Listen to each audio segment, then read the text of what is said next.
Welcome to channel SRT Telugu lectures. మనం ఈరోజు data mining and data warehousing వీడియోస్లో Snowflake schema గురించి డిస్కస్ చేద్దాము.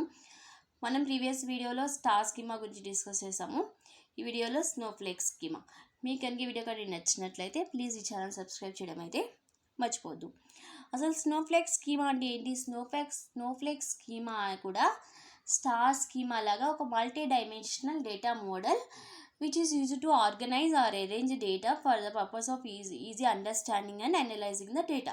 అంటే ఏంటి, డేటాని ఒక పద్ధతిలో ఒక ఈజీ వేలో అరేంజ్ కానీ ఆర్గనైజ్ చేయడానికి కానీ యూజ్ అయ్యే మల్టీ డైమెన్షనల్ డేటా మోడల్ని మనం స్నోఫ్లేక్ స్కీమా అంటాము. ఇది కూడా స్టార్ స్కీమా లాగానే కాకపోతే చిన్న ఒక డిఫరెన్స్ ఉంటుంది. అదేంటో మనం ఈరోజు చూద్దాం. మనం ఏమనొచ్చు అంటే దీన్ని extension to the star schema అని కూడా అనొచ్చు, స్నోఫ్లేక్ స్కీమాని. ఎందుకు అనొచ్చు చూద్దాం.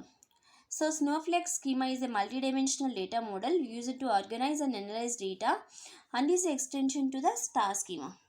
So more than one dimensions use చేసి డేటాని ఆర్గనైజ్ చేస్తే మనం ఈజీగా అండర్స్టాండ్ చేసుకోవడానికి, ఆ డేటాని అనలైజ్ చేయడానికి దానికి ఈ స్నోఫ్లేక్ స్కీమాని యూజ్ చేస్తారు. ఈ స్నోఫ్లేక్ స్కీమా అనేది extension to the star schema. Star స్కీమాలో ఏముంటాయి? ఫ్యాక్ట్ టేబుల్, ఒక ఫ్యాక్ట్ టేబుల్, ఆ ఫ్యాక్ట్ టేబుల్స్ అరౌండ్ చేస్తూ డైమెన్షన్ టేబుల్ ఉంటాయన్నమాట. ఫ్యాక్ట్ టేబుల్ ఫ్యాక్ట్స్ని and foreign keys to the dimension టేబుల్స్ని స్టోర్ చేస్తుంది. సో ఈ స్నోఫ్లేక్ స్కీమా అనేది ఎక్స్టెన్షన్, కొంచెం ఎక్స్ట్రా పాయింట్స్ యాడ్ అవుతాయి స్టార్ స్కీమాకి. In snowflake schema dimension tables are normalized and divided into small more number of dimension tables. So ఇక్కడ Snowflake స్కీమాలో ఏమవుతాయంటే, star స్కీమాలో suppose మనం star schema చూసుకుంటే ఈ టేబుల్స్ లేకుండా ఇక్కడ వరకు మనం స్టార్ స్కీమా అంటాం కదా. సో స్టార్ స్కీమాలో కూడా ఫ్యాక్ట్ టేబుల్స్ ఉంటాయి, డైమెన్షన్ టేబుల్స్ ఉంటాయి. కానీ ఇక్కడ స్నోఫ్లేక్ స్కీమాలోకి వచ్చేటప్పటికి ఈ డైమెన్షన్ టేబుల్స్ నార్మలైజ్ అయ్యి ఇంకా స్మాల్ నెంబర్ ఆఫ్ డైమెన్షన్ టేబుల్స్గా డివైడ్ చేశారనమాట. అంటే మనకి స్టార్ స్కీమాలో ఉండేదానికంటే ఎక్కువ number of dimension tables snowflake స్కీమాలో ఉంటాయి. అంటే సబ్ డైమెన్షన్ టేబుల్స్ ఉంటాయి. అంటే డైమెన్షన్ టేబుల్ నుంచి ఇంకా డివైడ్ అయ్యి సబ్ డైమెన్షన్ టేబుల్స్ అనేవి క్రియేట్ అవుతాయి. ఎందుకు? ఈ టేబుల్స్ని నార్మలైజ్ చేస్తారంటే రిడెండెంట్ డేటాని ఎలిమినేట్ చేస్తారనమాట. సో అందుకని టేబుల్స్ డివైడ్ అయ్యి నార్మలైజ్ అయ్యి సబ్ టేబుల్స్ క్రియేట్ అవుతాయి, సబ్ డైమెన్షన్ టేబుల్స్ క్రియేట్ అవుతాయి. అదే difference between the star schema and Snowflake schema. ఆ ఎక్స్టెన్షన్ కూడా ఇదే. స్టార్ స్కీమాలోనేమో ఓన్లీ డైమెన్షన్ టేబుల్స్ వరకే ఉంటాయి. సో స్నోఫ్లేక్ స్కీమాకి వచ్చేసరికి ఈ డైమెన్షన్ టేబుల్స్ నార్మలైజ్ అయ్యి సబ్ డైమెన్షన్ టేబుల్స్ అనేవి క్రియేట్ అవుతాయి. So it is called Snowflake schema because it's diagram looks like a Snowflake.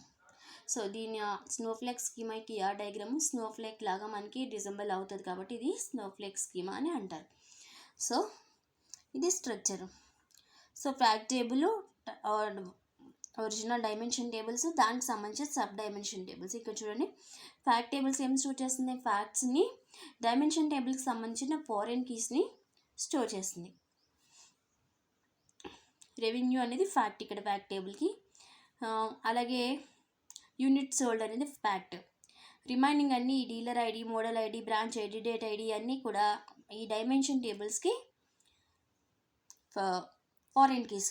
Foreign keys అంటే ఏంటి? ఈ డైమెన్షన్ టేబుల్స్లో ఉండే ప్రైమరీకి ఇక్కడ ఫారెన్ కీ అవుతుంది. ఇప్పుడు ఇక్కడ చూడండి, ఈ మోడల్ నుంచి వేరియంట్ అనే ఇంకో డైమెన్షన్ టేబుల్ క్రియేట్ అయింది. అంటే ఇది నార్మలైజ్ అయ్యి డూప్లికేట్ డేటా ఎలిమినేట్ అయిపోయి కొత్తది అనేది క్రియేట్ అయింది. అలాగే ఇక్కడ కంట్రీ ఐడి నుంచి కంట్రీ డైమెన్షన్ టేబుల్ ఒకటి, మొత్తం డీలర్ డైమెన్షన్ టేబుల్ నుంచి 2 సబ్ డైమెన్షన్ టేబుల్స్ అనేవి క్రియేట్ అయినాయి. ఒకటి